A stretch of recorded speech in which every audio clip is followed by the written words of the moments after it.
Good afternoon, ladies and gentlemen. I'm sure we're all familiar with the internet. There's nobody here that doesn't know the internet. Now, the internet was meant to connect us, but for many young people today, it's a trap. It's a place where we trade dreams for quick cash, and our confidence is boosted with pills. My name is Asmau Adamu, a human resource manager with over 2 years experience and a background in mass communication. I am delighted to discuss the topic, a pressing issue in our society today, which is the dangerous link between cybercrime and drug abuse among Nigerian youths. Nelson Mandela once said, "The youth of today are the leaders of tomorrow." But what happens when the leaders of tomorrow are stuck in drugs and digital crime? Now, a background. Over the past decade, Nigeria has witnessed a rise in both cybercrime and drug abuse. The National Drug Law Enforcement Agency reported in 2023 that over 40% of Nigerian youths aged 18 to 35 are involved in one form of drug use, and the EFCC also mentioned cybercrime offenders arrested between 2021 and 2024 were university graduates and university students. This alarming intersection between drugs and digital crime is shaping a new wave of social decay. How drug abuse fuels cybercrime.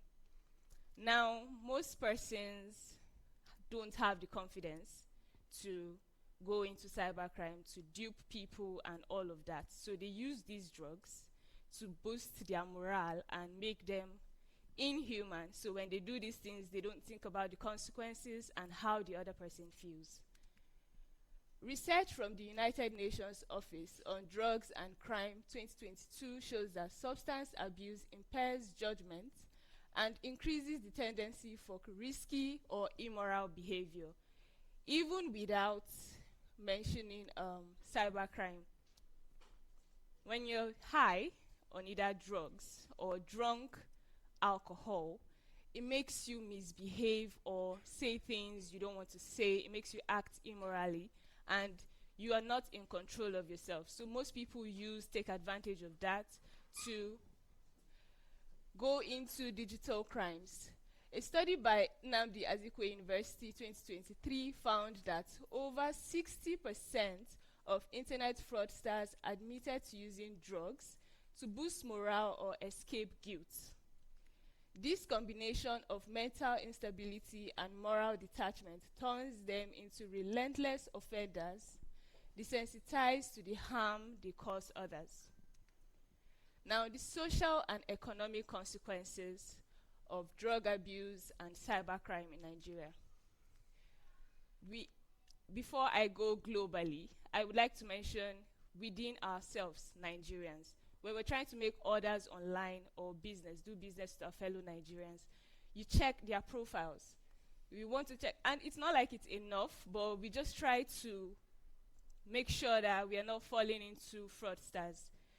We check and we are not trusting. You see the followership, you want to check the followers. Are they real followers? Because people buy followers nowadays and create fake accounts.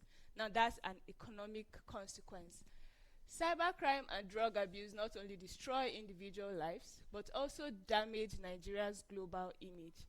A lot of Nigerians cannot do business anymore with international customers or sellers as well, because they don't trust Nigerians. The moment they see your number, you're in Nigeria. Even when you're on international platforms and you're trying to do business with other people, when they see your number is +234, they immediately believe this person is a fraudster. So it destroys our image. Now, meanwhile, NDLEA records show a sharp increase in drug-related mental health cases, especially among young adults. We've seen a lot of that on the internet, and most times we believe it is spiritual. They've done Yahoo Plus and they end up on the streets. So when you see them running mad on the streets, we believe that it's probably the ritual, their time has expired. But most cases, that's not the issue. Because These people take these drugs consistently, and just like antibiotics and other drugs, our body gets used to them. So when they get used to this and it's not keeping them active anymore, they look for stronger drugs, and that way it affects their mental health, and they don't have proper sleep at night because they're trying to meet up with the time zones of the other countries, yes, of your client. You're trying to meet up with you're trying to meet up with your client's time zone. Now, this deadly connection also weakens family bonds and community trust. When youth are addicted or criminally inclined, the nation suffers productivity declines, insecurity rises, and moral values fade. In conclusion, cybercrime and drug abuse are twin evils feeding off each other. One clouds the mind, the other corrupts the soul. As the late Chinua Achebe once said, the trouble with Nigeria is simply and squarely a failure of leadership.